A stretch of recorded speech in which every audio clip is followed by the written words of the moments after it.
গত ২৮ জানুয়ারি বাংলাদেশের বর্তমানে বিএনপির চেয়ারপারসন তারেক রহমানকে নিয়ে একটা নিবন্ধ ছাপা হয়েছে, যেটার টাইম ম্যাগাজিনে, যেটা লিখেছেন চার্লি ক্যাম্বেলের লেখা। এই নিবন্ধটি শিরোনাম করা হয়েছে বাংলাদেশের প্রোডোগাল সান। এই শিরোনামে যেই নিবন্ধটি ছাপা হয়েছে সেখানে তারেক রহমানের ইন্টারভিউ নেওয়া হয়েছে, এবং এই প্রোডোগল সান কথাটা কোথা থেকে আসলো সেইটা বলার জন্যই আজকের এই ভিডিওটা আসলে তৈরি করছি। আমি বহু বছর আগে এই প্রোডোগল সান কথাটি শুনেছিলাম হচ্ছে তপমোহন চট্টোপাধ্যায় লিখিত যে বই যিশুরচিত, সেটাতে যিশুরচিত বইয়ে এইরকম একটি গল্পের কথা বলা হয়েছে। প্রোডোগল সান নামে একটা গল্পের কথা বলা হয়েছে। যীশুখ্রিস্ট যখন তার এই শান্তি এবং বাণী প্রচার করছিল, তখন তার কথাবার্তা শোনার জন্য বিভিন্ন জায়গা থেকে মানুষজন আসতো এবং তাকে নানানভাবে সাহায্য সহযোগিতা করত। তাকে অনেকে খাবার দাবার দিত, তার কথা শোনার জন্য দূর দূরান্ত থেকে মানুষ আসতো। তার যে শান্তির বাণী এবং তার যে কথাবার্তা, তিনি যেটা বলছেন সবাইকে ভালো থাকার জন্য, বিশেষ করে তিনি যাকেই ছুঁয়ে দিতেন তার শরীরের নানান ধরনের অসুখ বিসুখ ভালো হয়ে যেত, সে কারণে বহু মানুষ আসতো। তো এক সময়ে তিনি এরকম বক্তব্য দিচ্ছিলেন, তখন একজন ট্যাক্স আদায়কারী যীশুখ্রিস্টকে তার বাড়িতে আমন্ত্রণ জানালেন তাকে খাওয়ার জন্য। তো বলে রাখি, ওই সময় যে রোমান সম্রাটের যে ট্যাক্স আদায়কারীরা ছিল, সমাজে তার চোখে তারা খুবই ঘৃণিত মানুষ হিসেবে পরিগণিত হতো, কারণ তারা ট্যাক্স আদায়ের জন্য মানুষের উপরে মারাত্মকভাবে অত্যাচার নির্যাতন করত, এবং যে কারণে আর্থিকভাবে তারা বেশ শক্তিশালী থাকলেও মানুষ তাদেরকে দেখতে পারতো না।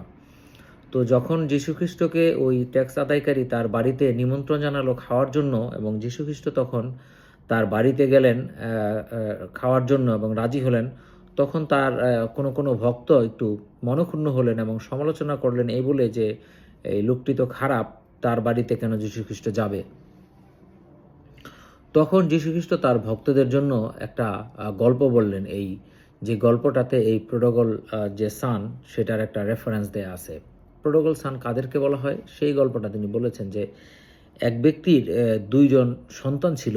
তাদের ছোট ছেলে একদিন তার বাবার কাছে গিয়ে বলল যে সে যে সম্পত্তির মালিক আছে হবে, সেটা তাকে দিয়ে দিতে হবে, সে তার সম্পত্তির ভাগ নিয়ে চলে যাবে। তখন তার বাবা তার যেই উত্তরাধিকার সূত্রে সে যেই যতটুকু সম্পত্তি পেত সেটার অর্ধেক ভাগ করে তার সন্তানকে দিয়ে দিল। তখন তার সন্তান সেই বিপুল পরিমাণ টাকা পেয়ে সে তার ওই জায়গা থেকে, ওই দেশ থেকে অন্য দেশে চলে গেল, এবং বন্ধু বান্ধব নিয়ে ফুর্তি করে, বিশেষ করে নারীদেরকে ভাড়া করে নানানভাবে আমোদ ফুর্তি করে সেই সব টাকা পয়সা বেশ কয়েক বছরের মধ্যেই উড়িয়ে ফেললো এবং শেষ করে ফেললো। তখন তার অনেক কষ্টের মধ্যে পড়লো এবং অনেক কষ্টপিষ্ট করে সে একজন মানুষের কাছে একটা কাজ নিল, যেখানে তার কাজ ছিল এই ভেড়া চড়ানো। তো তাকে খুবই সামান্য খাবার দেওয়া হতো, এবং ভেড়াকে যেই খাবার দেওয়া হতো সেইখান থেকেই তার কিছু একটা খেতে হতো। তখন অনেক খারাপ অবস্থা হয়ে গেল তার। তখন সে হঠাৎ করে সে ভাবলো যে আমার বাবার বাড়িতে এরকম শত শত মানুষ কাজ করে, ভেড়ার রাখে, এবং তারা খুব ভালোই আছে। যাই হোক, আমি আমার বাবার কাছে ফিরে যাই, গিয়ে হয়তো মাপ টাপ চাইবো, এবং সন্তান হিসাবে না, অন্তত বাবা যেন তার যে ভেড়ার যারা রাখে সেই মানুষদেরই একজন হিসাবে আমাকে যেন ওই বাড়িতে থাকার সুযোগ দেয়। তো এই কথা বলে ওই সন্তান সেই বাবার কাছে অর্থাৎ বাড়িতে আসলো। যখন বাবা ওই সন্তানকে দূর থেকে দেখলো, তখনই কিন্তু বাবা তার সন্তানকে দেখে চিৎকার করে উঠল এবং তাকে গিয়ে জড়িয়ে ধরলো, আদর করলো, এবং খুব খুশি হলো তাকে দেখে। এবং সন্তান তখন বলল যে আমি তো আসলে সন্তান হওয়ার উপযুক্তই না, কারণ আমি আমার সকল সম্পত্তি লুটিয়ে দিয়েছি। আমি আসলে দেখেছি যে এই মানে দুনিয়াটা দেখে ফেলছি, আমাকে তিনি যেন, মানে সে আর কোনো কথাই আসলে বলতে দিল না। বাবা তাকে দেখে এত খুশি হইল, তখন বাবা তার চাকর বাকরদেরকে ডেকে বলল যে তাড়াতাড়ি আমাদের ঘরের যে ভেড়া আছে, ভেড়ার পাল থেকে সবচেয়ে শক্তিশালী একটা ভেড়া এবং ভালো একটা ভেড়া তাড়াতাড়ি জবাই করে খাওয়া দাওয়ার আয়োজন করো, ওর জামা কাপড় দাও, ওর জন্য গোসলের ব্যবস্থা করো। নানান ধরনের আলাপ আয়োজন করলো, এবং সে বিরাট একটা গান বাজনার আয়োজন করে ফেললো। তখন ওই যে বড় ছেলে যে বাড়িতে ছিল বাবার সাথে, সে এরকম গান বাজনা শুনে টুনে তার বাড়ি থেকে আসতেছে, সে আসলো, এসে দেখে যে কী অবস্থা, এখানে গান বাজনা হচ্ছে কেন, একজন চাকরকে জিজ্ঞেস করলো।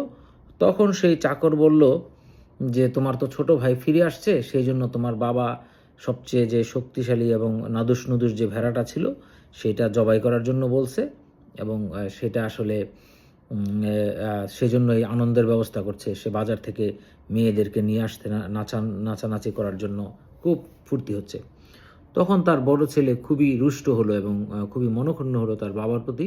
তার বাবাকে ডেকে বলল যে আমি এত কষ্ট করতাম তোমার কাছে, তোমার জন্য, তোমার সাথে ছিলাম, একটা কথা অমান্য করে নাই, কোনোদিন আমার বন্ধুদের সাথে ফুর্তি করার জন্য তুমি একটা সাধারণ ভেড়াও আমাকে কোনোদিন দাও নাই, আর যেই ছেলে সমস্ত কিছু নষ্ট করে ফেলছে তার জন্য তুমি এখন আবার এই এই সবচেয়ে ভালো ভেড়া জবাই করে দিয়েছো, বাজার থেকে মেয়েদেরকে নিয়ে আসছো নাচানাচি করার জন্য, আনন্দ ফুর্তি করার জন্য।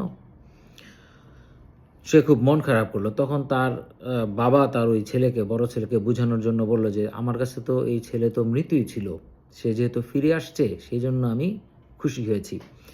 যীশুখ্রিস্ট মূলত এই কথাটা আসলে বলতে চেয়েছিলেন যে ওই যে ট্যাক্স আদায়কারী, সে তো তো দুষ্ট লোকেদের অংশীদার, সে তো খারাপ, সে তো সেই ঈমান থেকে বা সে যে ভালো থেকে, সৎ থেকে, সুন্দর থেকে দূরে সরে গিয়েছিল, তার কথা শুনতে আসছে, তার মানে সে ভালো হয়েছে।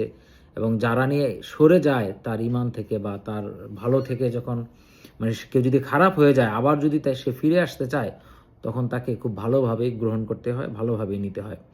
তো এই গল্পটা ওই যে একটা, যেই সমস্ত সন্তানরা এভাবে মানে উচ্ছন্নে চলে যায়, টাকা পয়সা প্রচুর খরচ করে নষ্ট ফষ্ট করে ফেলে, এই সমস্ত ভ্রষ্ট সন্তানদের মানে বোঝানোর জন্য এই বাইবেলে এই প্রোডগল সান এই কথাটা আসছে। এবং যে টাইম ম্যাগাজিনে যেই নিবন্ধটি তারেক রহমান সম্পর্কে প্রকাশ করা হয়েছে, সেইখানকার এই জন্যই এই তারেক রহমানকে এখানে এই প্রোডগল সান হিসাবে জাস্ট বাংলাদেশেস প্রোডগল সান এই শিরোনামে এই চার্লি ক্যাম্বেল তার এই নিবন্ধটি পাঠিয়েছে। এবং সেখানে তারেক রহমানের যে ইন্টারভিউ নেওয়া হয়েছে, সেই ইন্টারভিউটার শুরুটা আসলে করা হয়েছে যে তারেক রহমান বাংলাদেশে ফিরে আসছে, এবং তারেক রহমানের যে মূলত তার যে পরিকল্পনা, তার যে চিন্তাভাবনা, তিনি দেশকে কোথায় নিয়ে যেতেন, কী করতে চান, এর বাইরেও তিনি যেই সময়ে যে রাষ্ট্রবিজ্ঞানে ঢাকা বিশ্ববিদ্যালয়ে ভর্তি হওয়ার পরে দ্বিতীয় বর্ষের পার করার আগেই তাকে বিশ্ববিদ্যালয় থেকে বের হয়ে যেতে হয়েছে। তারপর 2001 থেকে 2006 সালে যখন বিএনপি ক্ষমতায় ছিল, সে সময়ে যে নানানভাবে তার যে একটা প্যারালাল সরকার গঠন করা এবং দেশ শাসনের করা, এবং তার নাম যে ছিল খাম্বা তারেক, এই সমস্ত বিষয়গুলিকে বিশদভাবে এখানে বর্ণনা করা হয়েছে। এখানে আগামী দিনের রাষ্ট্রনেতা হিসেবে তিনি কি করবেন, তার চেয়ে বরঞ্চ তার এই অতীতের ইতিহাসগুলিকেই বিশেষভাবে তুলে ধরা হয়েছে।